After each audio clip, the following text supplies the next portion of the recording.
Brasileiras e brasileiros, meu boa noite.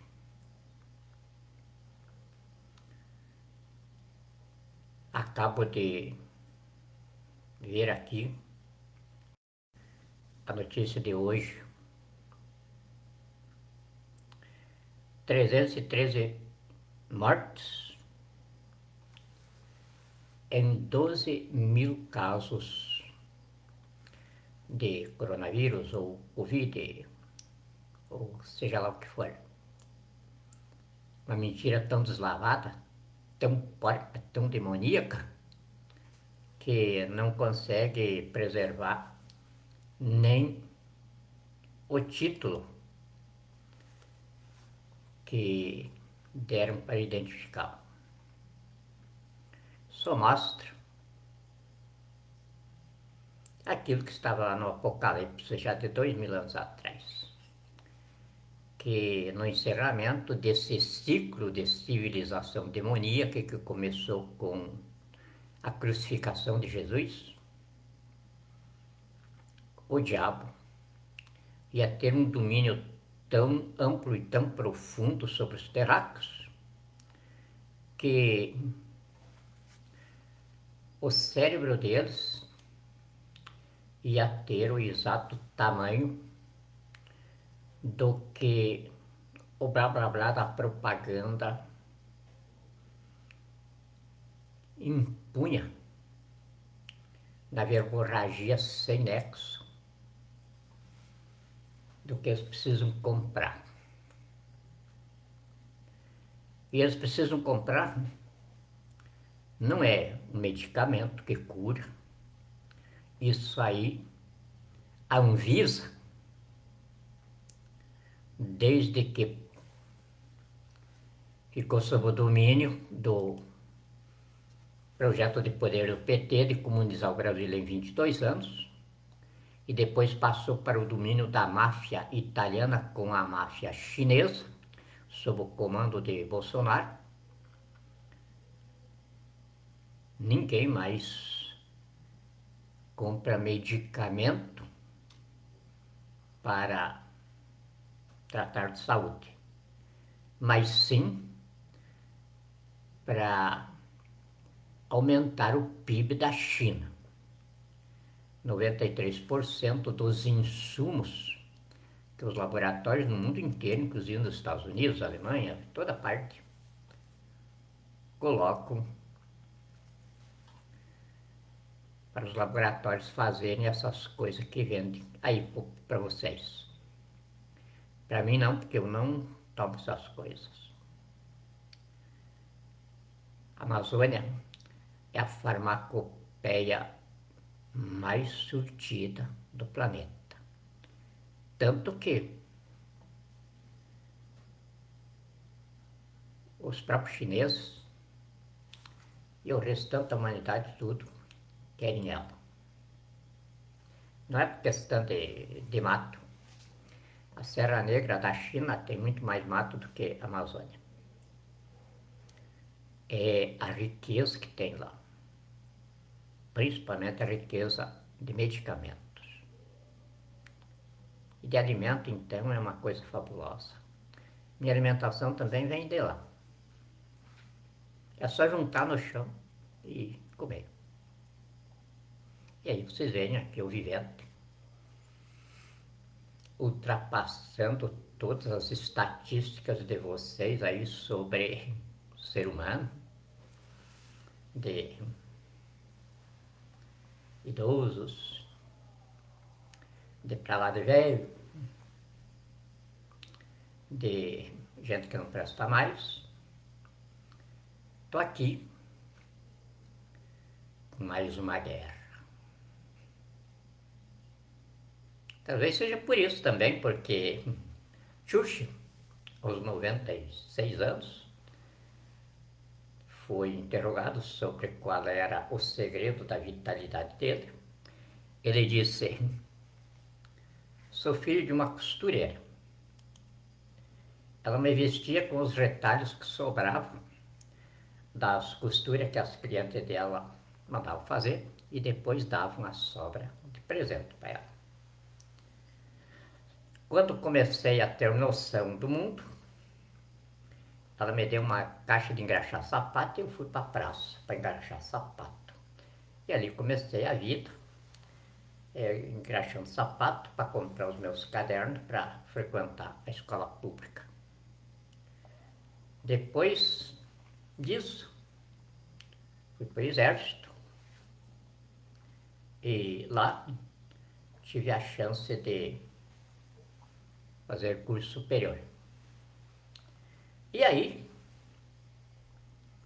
não saí mais da guerra. Talvez seja a guerra, e essa minha origem, o segredo dessa vitalidade.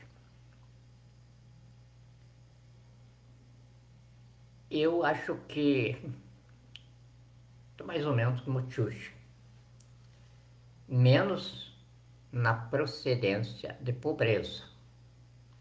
Eu não nasci em ambiente pobre. Era uma das maiores fazendas do Rio Grande do Sul, a do meu pai, que era do meu avô, que era dos índios Guarani.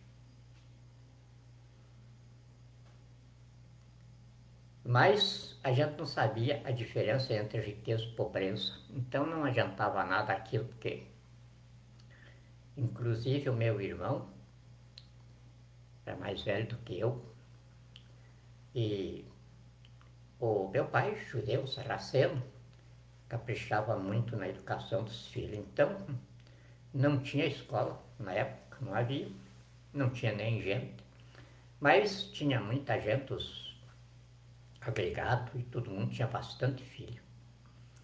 Aí ele contratou o seu Sebastião, e daí dava aula na varanda do galpão do casarão.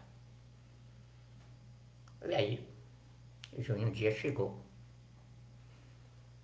Meu pai perguntou para ele como é que está indo no estudo, Júnior. Ele disse, papai, eu acho que estou indo bem, porque hoje o seu Sebastião perguntou na turma lá, para que servia o dinheiro?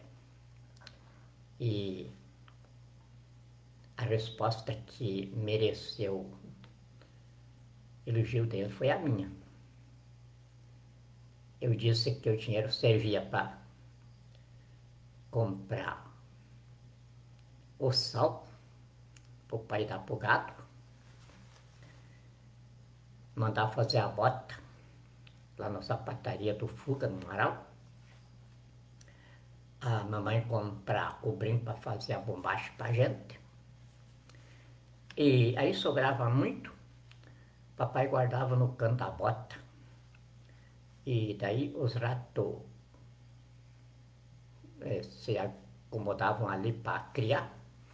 E daí quando papai ia calçar a bota, demorava isso, porque os ratos estavam de ninho ali, ele pegava o ninho do rato, tirava os ratinhos ali de dentro, acomodava num outro lugar, e daí botava aquele dinheiro picado lá pela janela para fora. O dinheiro serve para isso. E aí Sebastião disse, bravo Junho, você vai ser ainda um grande sábio na vida. Então, essa era a diferença com o Xuxa. Nasci numa estrebaria, como o primo Jesus. E eu não sei também por que ele nasceu numa estrebaria, porque José era super rico. Era engenheiro em Mênfis, no Egito. Engenheiro naquela época. Ganhava muito dinheiro. E isso prova pela riqueza de Jesus também. Porque naquela época, diz a história, que quem tinha um tesoureiro era respeitado pela riqueza. A riqueza de judeu era de dinheiro. O judeu nunca se preocupou em ter propriedades assim como os outros. Era o dinheiro. Por quê? O judeu sendo perseguido, até hoje, judeu é responsável por tudo que não presta que acontece no mundo.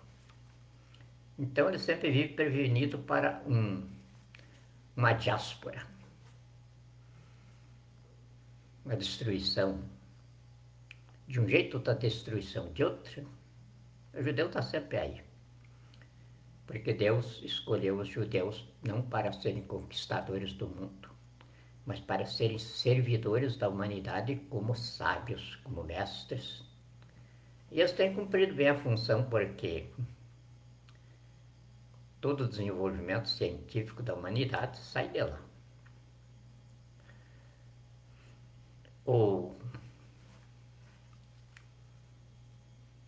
Herbert Einstein, Enrico Fermi, Von Braun, tinham outra origem. Eram todos judeus. Quais são os grandes mestres de medicina e de todas as ciências?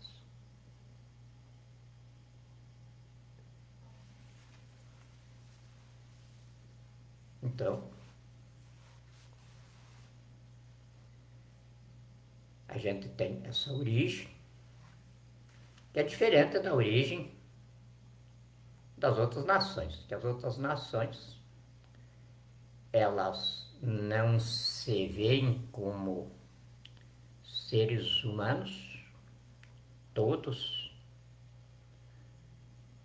igualmente filhos do mesmo Deus, com um único destino para ele.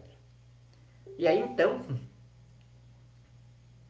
ficam uns matando os outros em busca de riqueza e poder.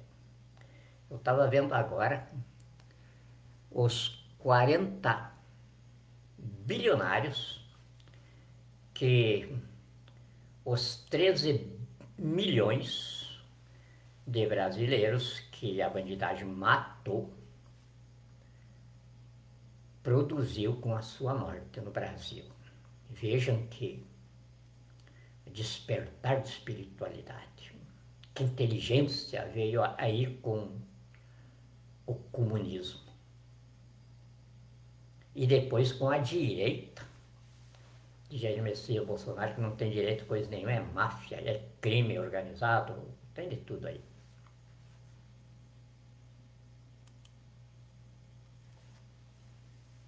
E Savariz, sabe o que o Savariz faz? É dono dessas redes de... disso aqui que eu estou falando com vocês.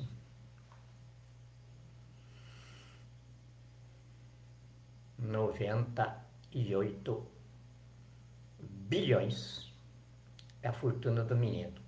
Ainda não tem 40 anos.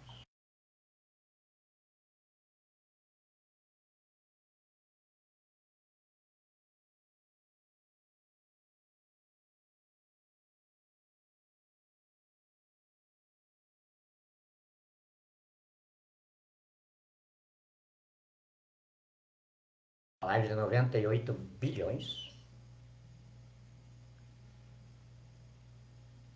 tirado da verborragia sem serventia nenhuma que deixou a humanidade sem cérebro para estar recebendo agora a vacina contra o coronavírus. Savariz, toda essa turminha aí, são os autores dessa façanha. Aí o que a gente pode imaginar? É o corpo do diabo que está aí, na sua besta. Ele, o diabo mesmo, está no chefe de Estado. Quem impõe isso?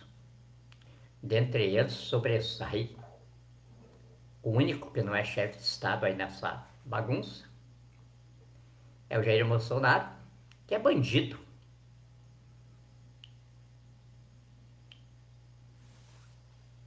Invadindo o Palácio do Planalto, no projeto de poder do PT de comunizar o Brasil em 22 anos.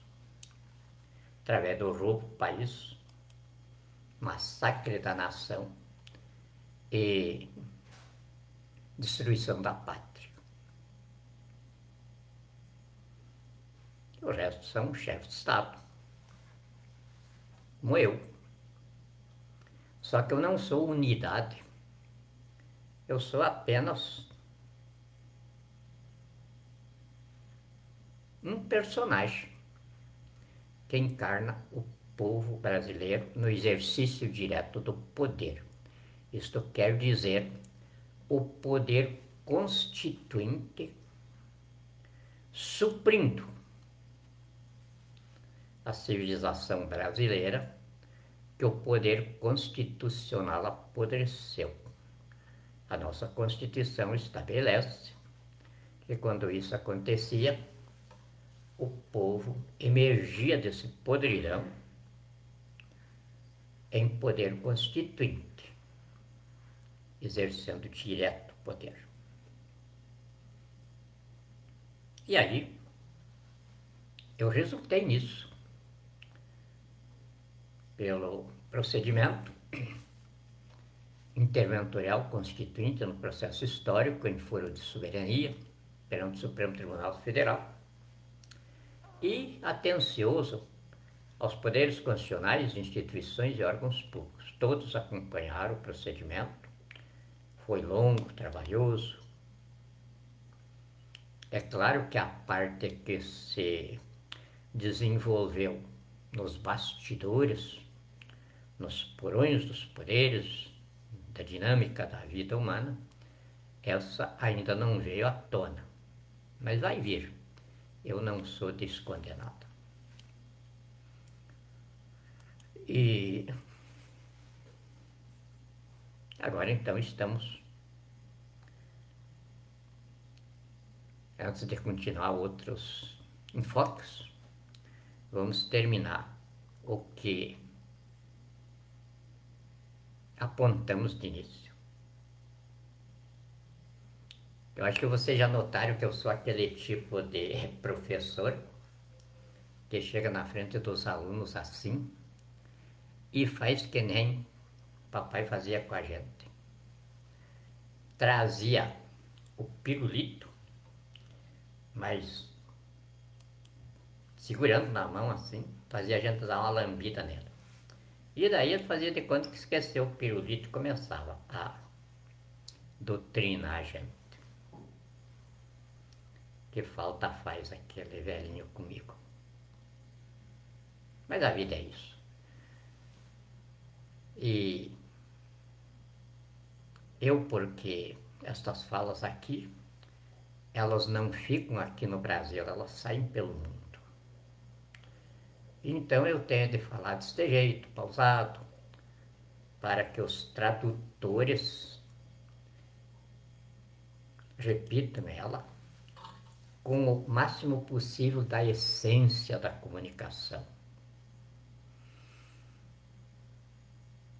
Então eu faço que nem papai fazia, passa o pirulito, dá uma lambida e daí 2 dedos de prosa. De repente tá lambida, 2 dedos de prosa. Então vamos voltar ao pirulito. 313 mortes. Tá dando aí hoje a estatística do governo. Só que o governo não faz estatística nenhuma. Quem faz isso aí é um consórcio de vagabundos pagos pelo comunismo. Aliás, aí é o Partido Comunista Chinês. Paga essa vagabundagem toda dentro desse consórcio para eles estarem aí fazendo a lavagem cerebral, aplicando as 9 regras fatais de mal. Eles disseram hoje que hoje morreu 313 pessoas de coronavírus, Covid, seja lá o que for, num universo de 12 mil casos. Agora, o que intriga E o que deixa o velhinho aqui meio desanimado é o fato de não ter ninguém aqui em 212 milhões de brasileiros, que o IBGE colocou esses dias aí o número, não ter um único vivente para fazer um levantamento aí, porque eu quis fazer isso aí para poder conversar com vocês a respeito. E foi rapidinho, eu não levei uma hora. Eu estava com todos os números de mortos nos corredores de extermínio do Sistema de Saúde do Brasil desde 2019 para cá. Impressionante. Morreu muito mais gente de 2019 até 2020, quando começou a mentira do PCC, do que dessa mentira para cá.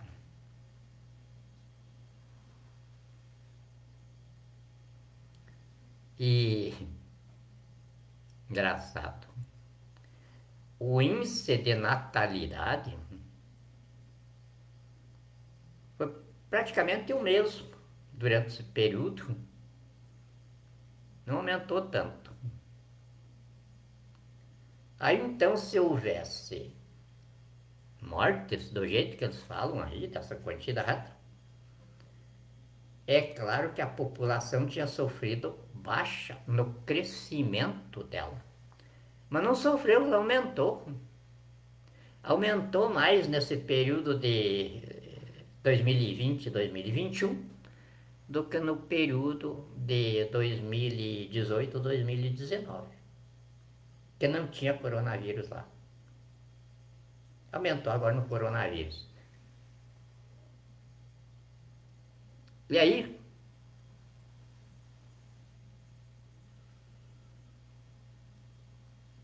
...313 mortos hoje. Ontem eles falaram que deu 670 e pouco, 660 mortos ontem.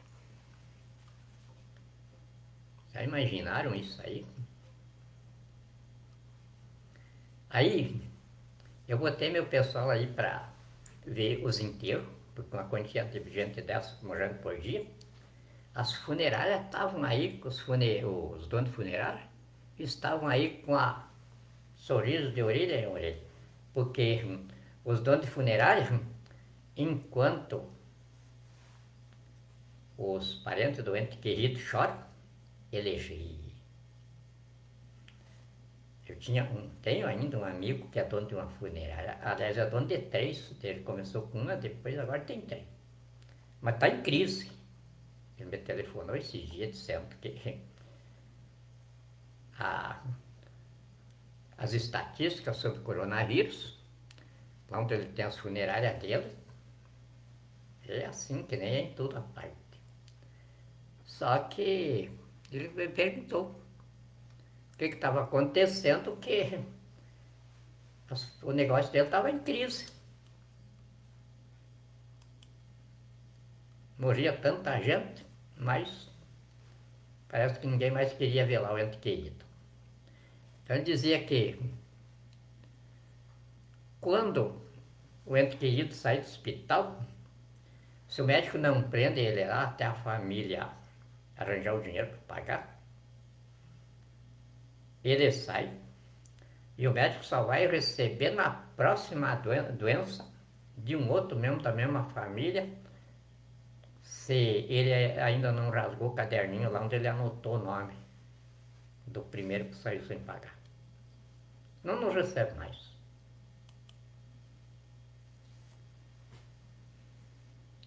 E aí, na hora de enterrar o ente querido, é diferente. A família vende a vaca, vende cavalo, vende o carro para fazer o velório bem bonito.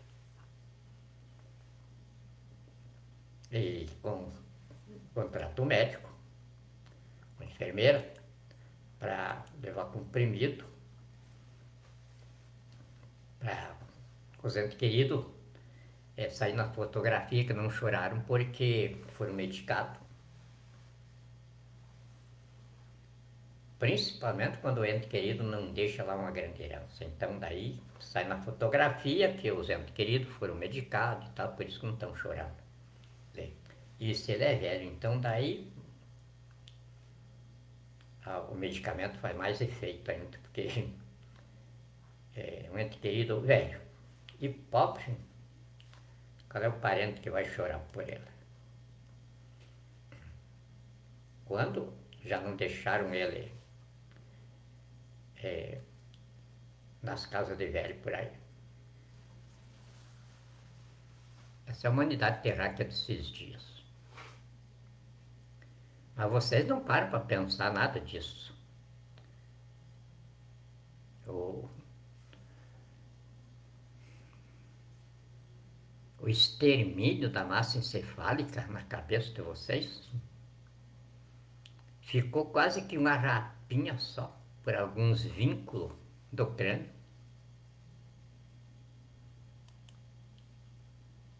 O porquê 210 milhões de brasileiros. Eu nunca vi aqui um professor, um estatístico. Não precisa falar de coisas que morrem no dia seguinte. Fale como um matemático, um estatístico. Olha, o negócio seguinte, de 2018 a 2019, nós tivemos tantas mortes. A média, desde que entrou o socialismo no Brasil, é de 94 pessoas por dia que morrem nos corredores de extermínio da saúde do Brasil. População, agora ficamos sem estatística de 2019 para cá, mas até ali a média era de 94 pessoas por dia que morriam nos corredores de extermínios. Maior incidência nos corredores de extermínio do SUS.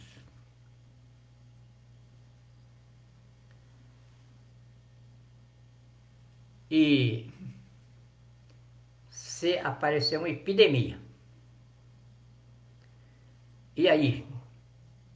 É claro que 94 pessoas por dia que morriam, tinha de aumentar mais.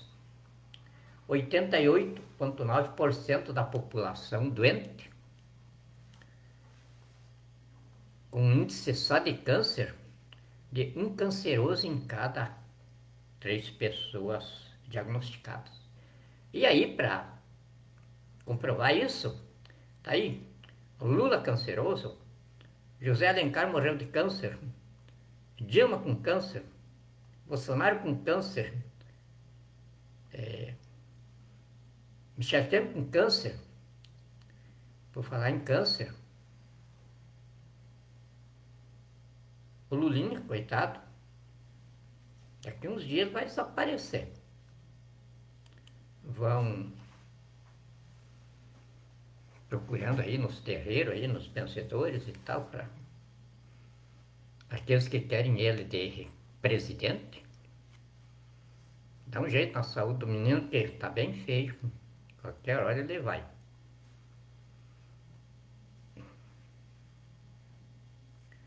E vai começar por aí. O Zanatron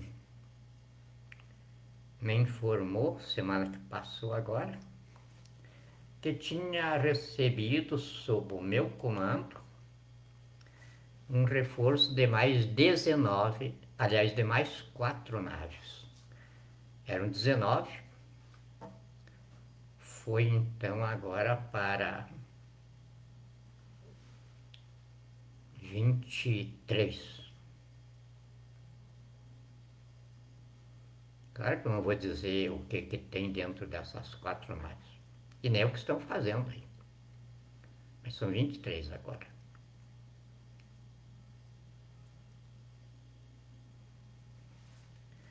A partir de hoje, nós entramos em contagem regressiva, ou seja, em horas contra o relógio.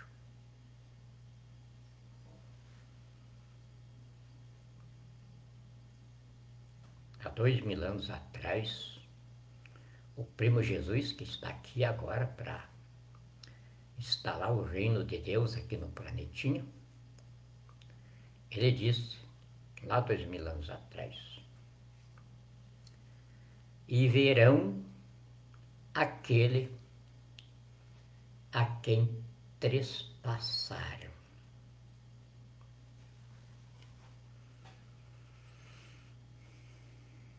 Esse dia um médium me mandou uma mensagem aí, uma médium respeitadíssimo no mundo. Ele me disse que toda aquela turma que crucificou Jesus estão no Brasil.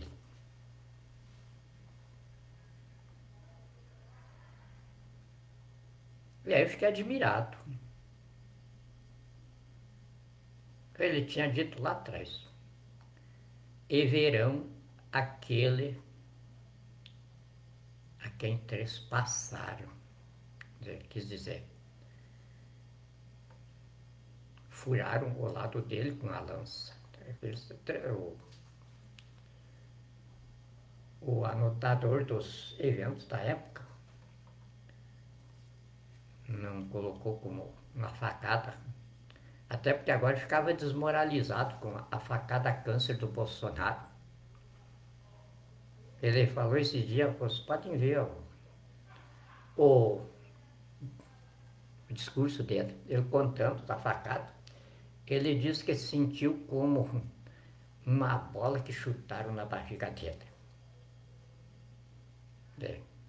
Para a gente aí do mundo da inteligência, que a gente entende tudo nas entrelinhas e o que está por trás da intenção da palavra, ele confessou que a faca era daquelas que a lâmina entra para dentro do cabo. E aí explicou por que a facada não apresentou sangue, nem um pontinho na camisa dele, onde teria acontecido o ferimento. E aí o único sinal que ficou foi da cirurgia que ele sofreu do câncer. A gente sabia de tudo, cada data que estava marcado.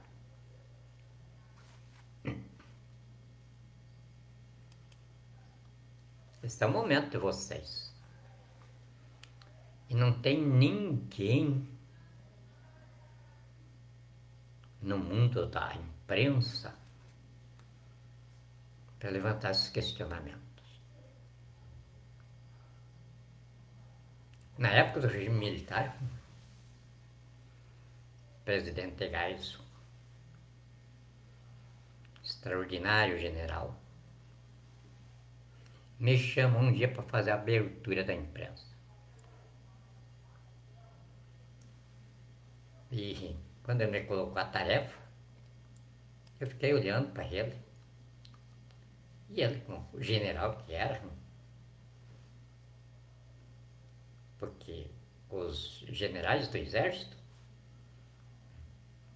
eles imaginam o que está sendo produzido no intraconsciente do soldado, só no fixar o olho nele. E ele fez isso comigo, ele olhou firme e disse: parece que o senhor achou difícil a tarefa. Eu disse, é mais ou menos isso, Excelência, porque abrir aquilo que está aberto me parece uma coisa um pouco difícil.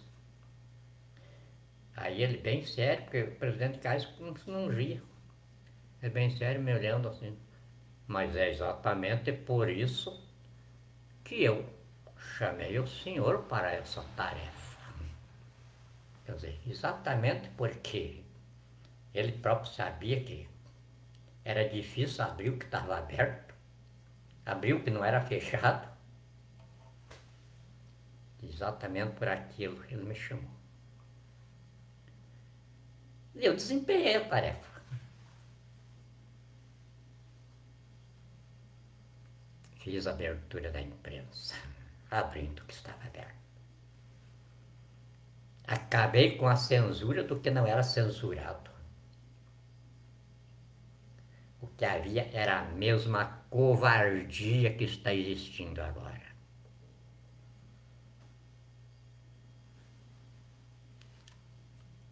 Coitadinhos aí, sem personalidade nenhuma, sem serventia, mas são serzinhos humanos.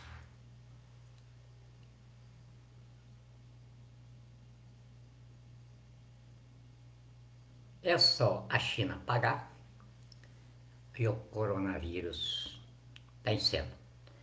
Mas essas verdades que deixam mudo quem tem um pouquinho de vergonha, de hombridade, não atinge eles. Perderam o cérebro na faculdade de jornalismo, onde o PT tirou os docentes e colocou os gênios marxistas, os psiquiatras, os engenheiros da inteligência humana, todos eles são unânimes em afirmar que para ser comunista a pessoa tem de ter um distúrbio, uma deficiência mental genética, que ele não possa se livrar dela. Senão não há como ser comunista. Não tem, é uma utopia total. Para a gente ler o Capital de Karl Marx, é intretível aquela elaboração retórica que ele faz ali, aquele palavreado verborreico, não tem lógica, não tem assento na racionalidade humana. Mas é engraçado para a gente ler. E eu não só li, eu tive de estudar aquilo ali na escola. E o professor era um computador, do tempo em que não era computador o nome da coisa, era cérebro eletrônico e ainda era segredo de Estado por cima. A coisa cada passo circuitava, tá? Mas tinha os técnicos ali para já arrumar, antes de que pegasse fogo. E a gente lidava com aquilo. E saímos de lá formado. E acredito que o computador formou bem nós, porque levamos bastante tempo, quase 30 anos. Mas que acabamos com a União Soviética, acabamos. E de lambuja depois veio a ordem para nós acabar também com tudo que ela tinha gerado no mundo político. De tiranias, de regimes autoritários, de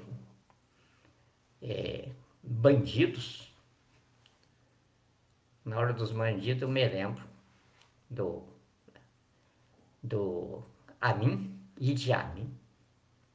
Eu queria bem ele, negão bonito. Se tivesse vivo hoje, eu ia trazê-lo para minha segurança. Eu gosto muito de homem bonito. E eu posso dizer isso sem constrangimento, porque já na época da faculdade, o meu querido amigo, saudade demais dele, já morreu, Dioclésio. Então, naquelas rodinhas assim, ele dizia: você, eu sempre falava assim, nos casos dos homens, porque quando eu encontro qualidades, não pensava, não quero saber se é homem, se é mulher, tá bonito, é bonito. E às vezes eu falava isso.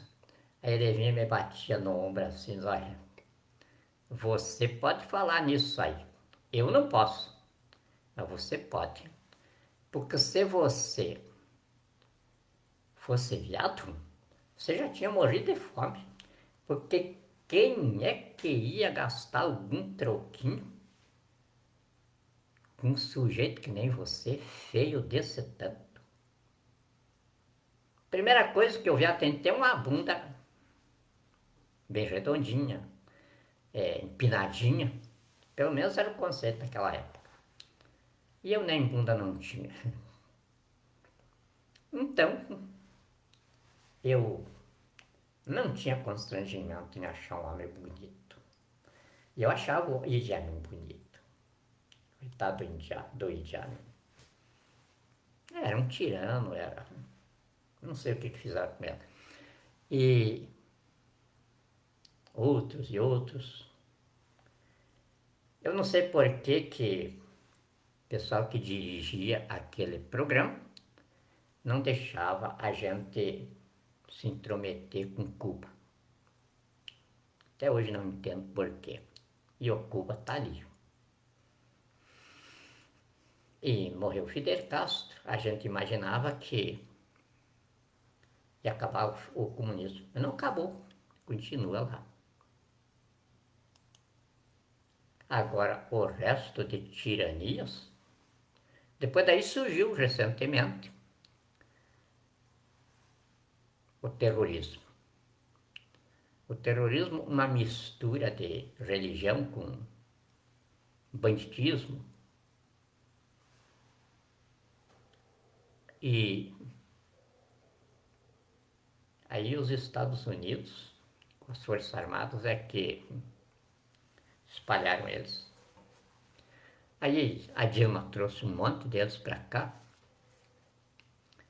O dinheiro do terrorismo veio tudo para o Brasil. Eles tinham até aqui dois fundos. O Fundo Soberano Árabe e outro fundo de aplicações árabes. Como a China agora encheu aí desse sistema dele.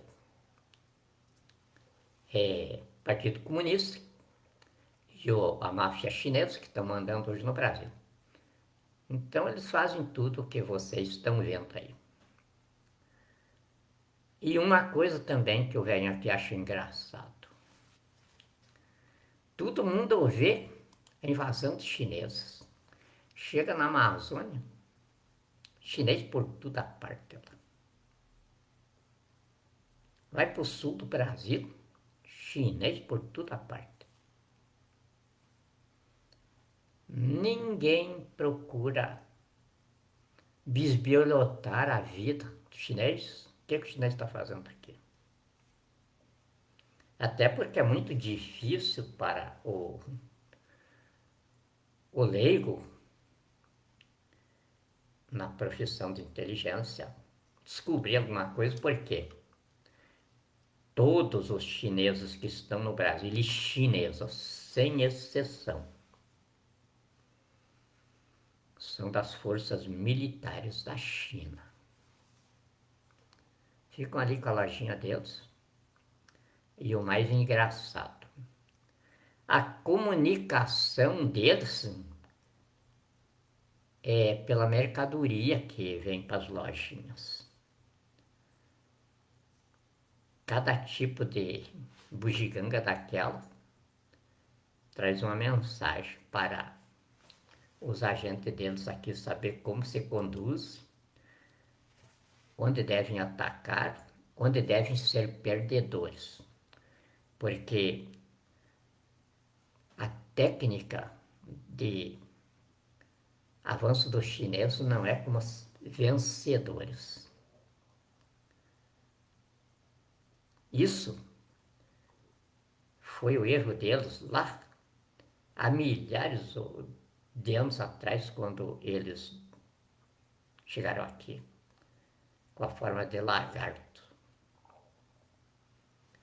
Eles quiseram se meter a vencedores e acabaram atrás daquela muralha lá, não se sabe por quantos milhares de anos. Saíam de lá que nem rato para buscar células, órgãos, coiseira tudo, para eles analisarem lá e tomarem a forma dos terráqueos que eles têm hoje. Não conseguiram mudar só o olho, que continua ainda o olho original de lagartos. Não mais mudaram tudo.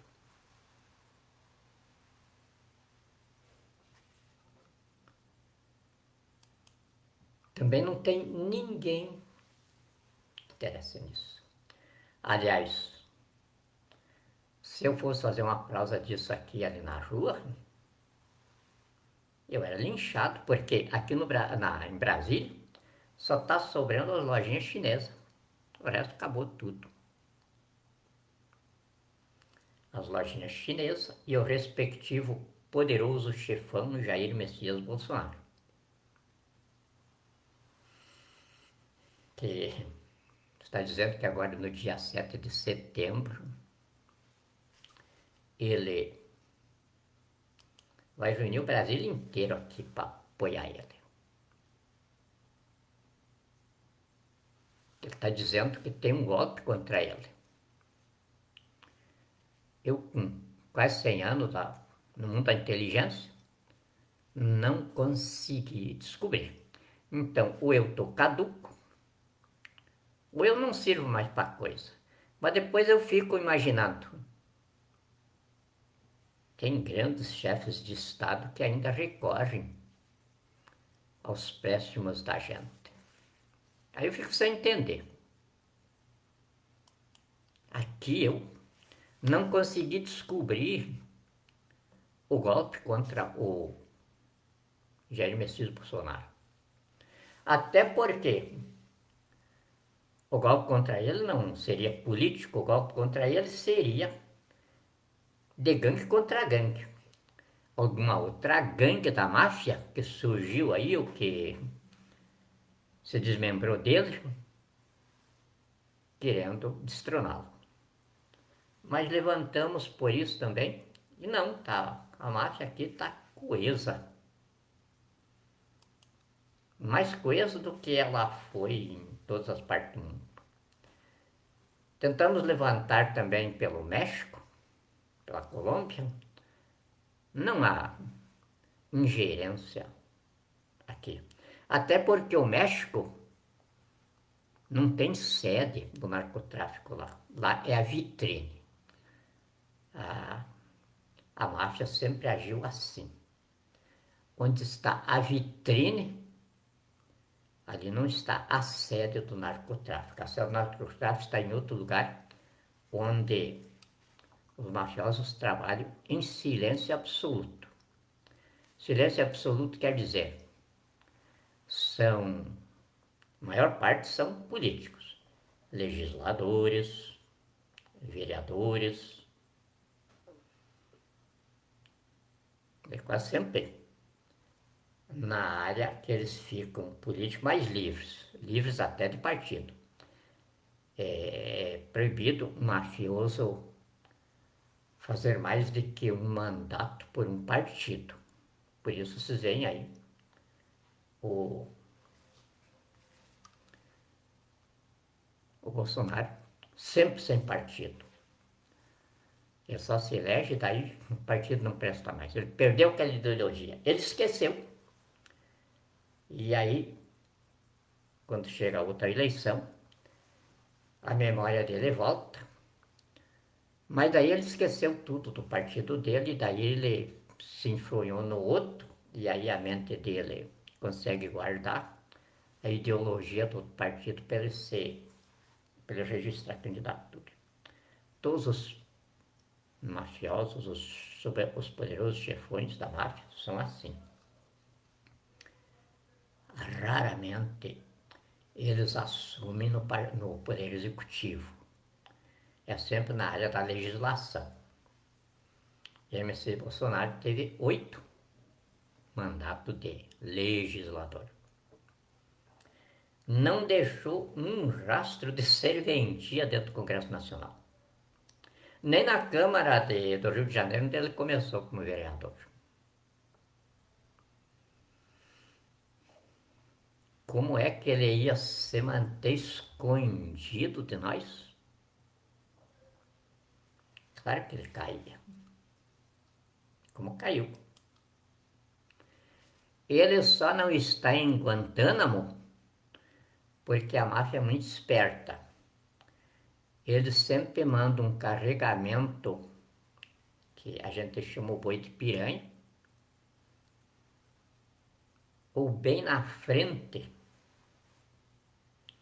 Eles calculam na rota, por exemplo, se é por terra, eles calculam todas as encruzilhadas de desvio.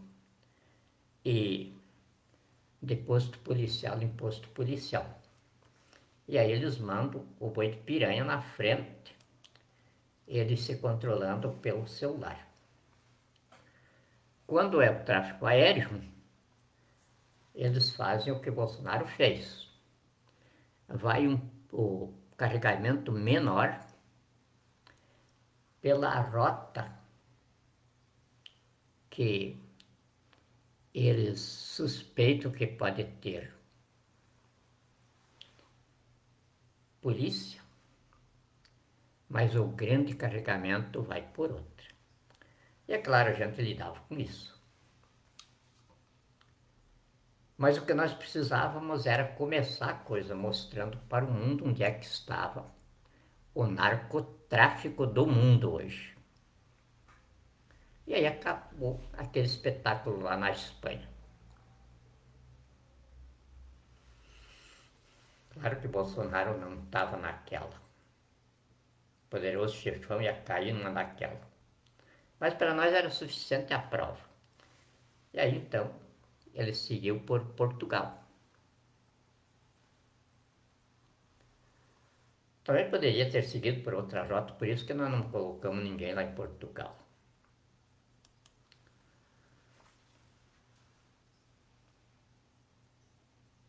E aí,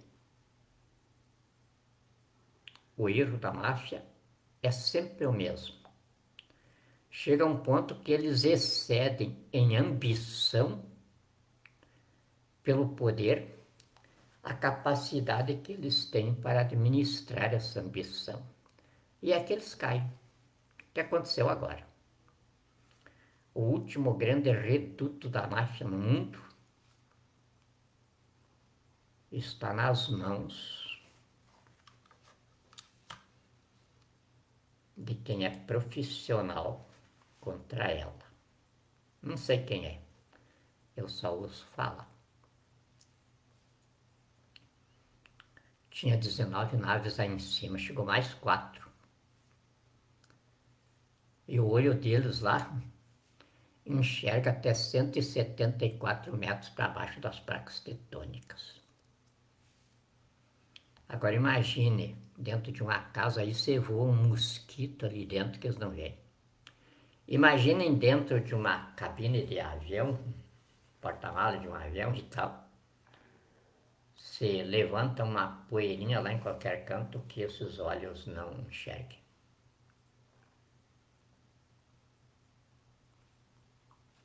Hoje o mundo está desse jeito.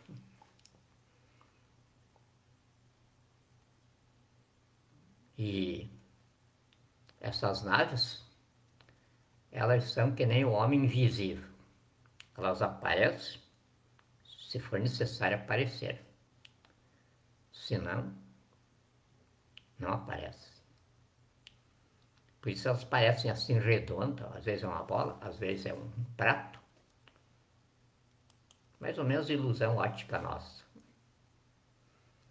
As asas dela, a mesma coisa que as asas de avião, só que é redonda. A cabine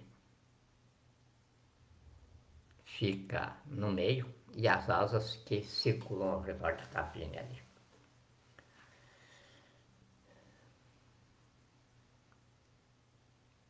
O chefe de Estado, hoje, no mundo cibernético, precisa dominar todos esses assuntos. É por isso que o Brasil emergiu. 64, 85 foi o milagre brasileiro. Emergiu o submundo do terceiro mundo aqui numa potência de construção. O mundo todo ficou admirado. De onde surgiu toda essa energia? Depois entrou em queda republicana e de repente o Brasil explode de novo. Não em construção física, mas em revolução intelectual profunda e abrangente, rebentando com todo o depósito de conhecimento que a humanidade tinha.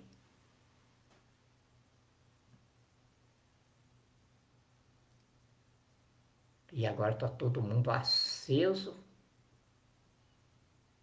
esperando o Brasil em ação. Porque se o Brasil não entrar em ação, a raça humana terá que desaparecer da Terra. Os grandes chefes de Estado estão ao par disso. E sabem também que o Brasil não é, apesar de ser um povo com o segundo maior QI do mundo, isso não é genialidade desse QI. Ultrapassa a capacidade do QI humano. Por isso, o presidente dos Estados Unidos liberou esse dia fotos de disco voador sobre os Estados Unidos, a Rússia também, quase todos os países da Europa, para fortalecer a prosa do chefe de Estado do Brasil.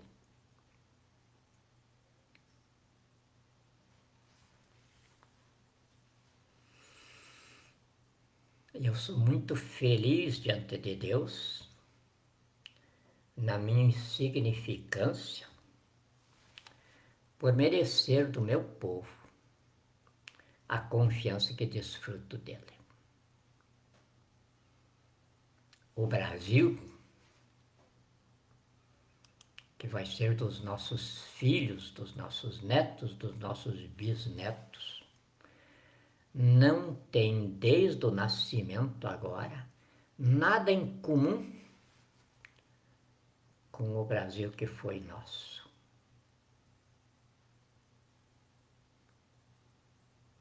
As nossas crianças, a partir de dias aqui, já vão começar a nascer ricas em qualquer ambiente em que elas nasçam.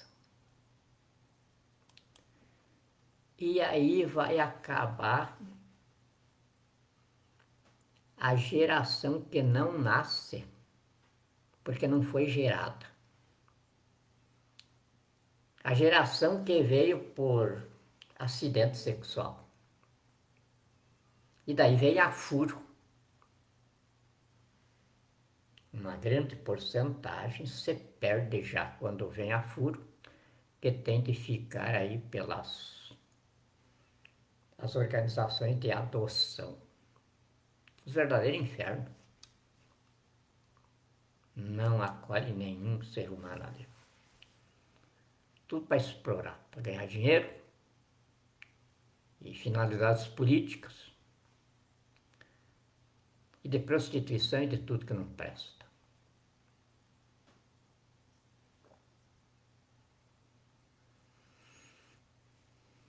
Então, se eu estou sendo tão aberto assim, lembro do papai e da mamãe de vocês. Eu nunca vi lá em casa acontecer isso. Eu não sei o que havia com o papai e com a mamãe. Tinha uma vara sempre assim na fresta da parede. E às vezes ela pegava aquela vara assim. Mas não dava tempo dela pegar a vara. A vítima já estava longe dela lá no campo. A gente corria que nem pulga na poeira. Mas tinha ali a vara. Nunca eu vi ninguém levar uma varada, mas todo mundo tinha um medo danado daquilo. Mamãe olhava para a vara, a gente já estava de porta fora para rumo aqueles campos afora. Mas todos nós, os que ainda restam vivos, a gente tem muita dificuldade em falar na mamãe e no papai. A melhor parte da gente que não existe mais.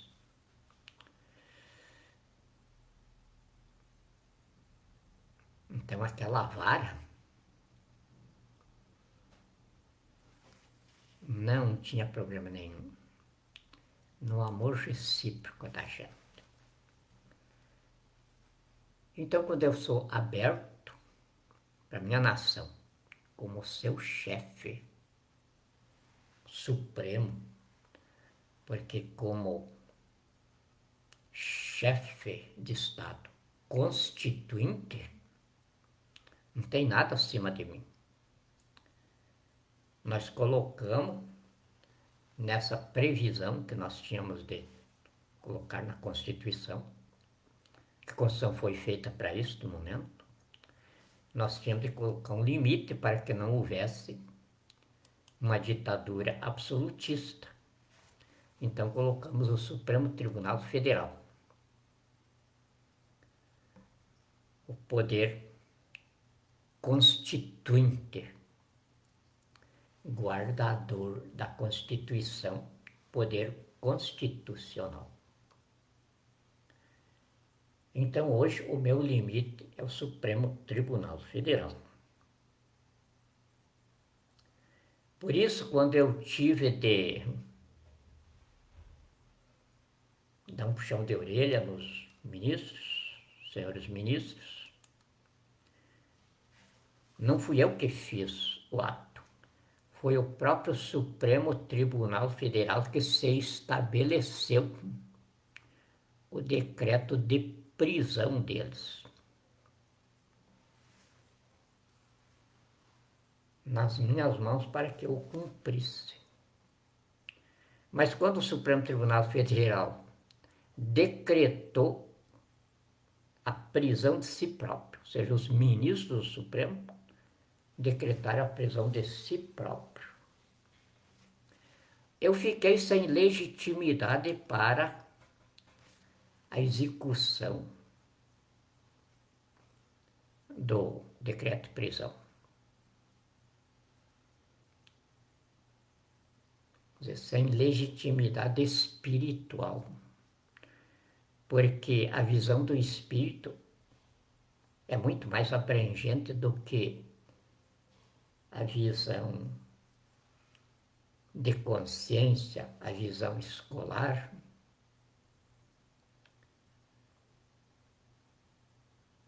E é por isso que os ministros decretaram a prisão deles, me entregaram o decreto e está sem execução. E isso, inclusive, elevou perante mim, o magistrado supremo da nação, o conceito dos ministros. Me levou a entendê-los e eles, entender eles, dentro do charco terrível que nos afoga a todos.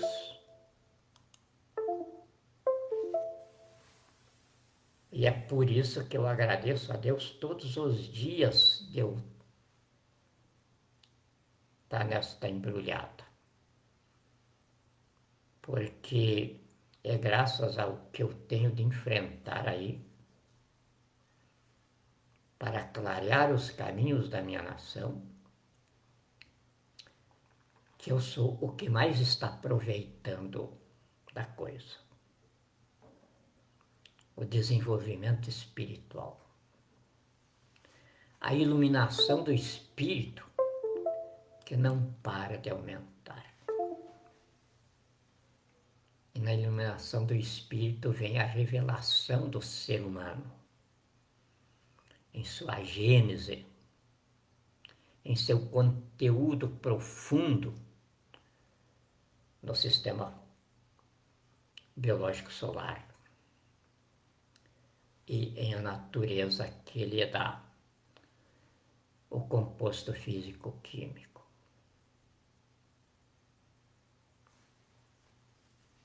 Então, todos os atos aí. Amanhã vai entrar outro ato no Supremo Tribunal Federal. Pesadíssimo. Agora nós estamos no final. O final não é brincadeira. O Supremo Tribunal Federal, como sempre fez, tenho certeza vai recebê-lo também. E quando o Supremo Tribunal Federal recebe um ato que é escrito por mim, arquiva lá, esse ato passa a ser do Supremo Tribunal Federal. Eu apenas fui o escriba nele. E aí, como magistrado de Estado, eu o executo. Mas o poder que editou o ato é a Corte Suprema em seu grau de poder constituinte guardador da Constituição. Não é poder constituinte para extrapolar do conteúdo da Constituição. É poder constituinte para guardar ela. Então, nessa função de guardar a Constituição, eu tenho a barreira que não me deixa passar por ela. Porque se eu quiser passar por essa barreira, o Supremo Tribunal Federal, então, é equipado das Forças Armadas. Que as Forças Armadas são como um revólver na cintura da gente. Elas são um revólver na cintura da nação. O Supremo Tribunal Federal,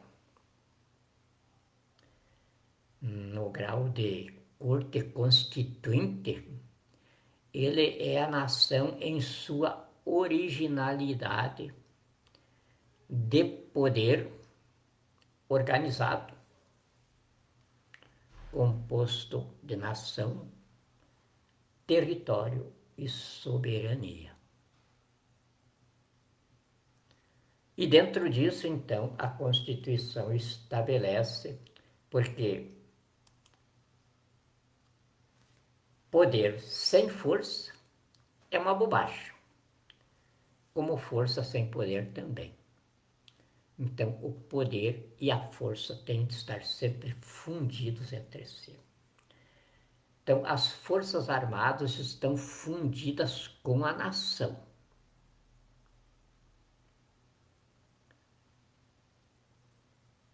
Quando ela assume diretamente o poder. Senão as Forças Armadas são equipamento da Constituição, que é operada pelo Estado Democrático de Direito. As Forças Armadas são o que elas são aqui dentro do Brasil, que elas nunca foram instituídas por ninguém. elas nasceram, Força Armada, quando a nação nasceu, no dia 19 de abril de 1648. Então, dentro dessa gênese, a Constituição brasileira assenta a organização cívica da nação brasileira. E aí, então, enquanto eu me limito ao poder constituinte, eu não tenho nada superior a mim. E as Forças Armadas me equipam juntamente com a Corte Constituinte. Se nós trabalhamos em fusão, a magistratura de Estado com a Corte Constituinte, as Forças Armadas equipam essa fusão.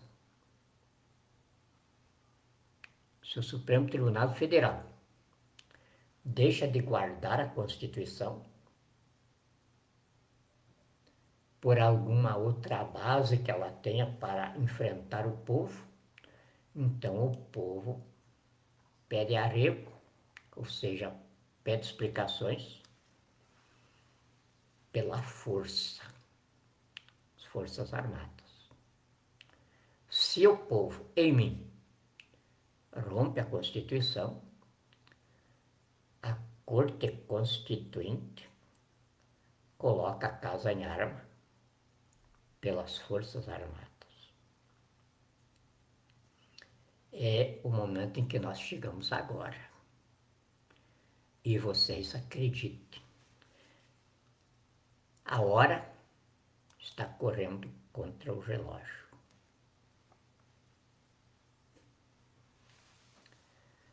Deus abençoe a nós todos. Nos dê o merecido repouso de um povo de Deus que nós somos, com a incumbência de cuidar agora dos nossos semelhantes que povoam a terra toda. Porque Deus nos deu todas as condições para nós fazermos isso. Nos ilumine a todos e nos guarde. Muito obrigado.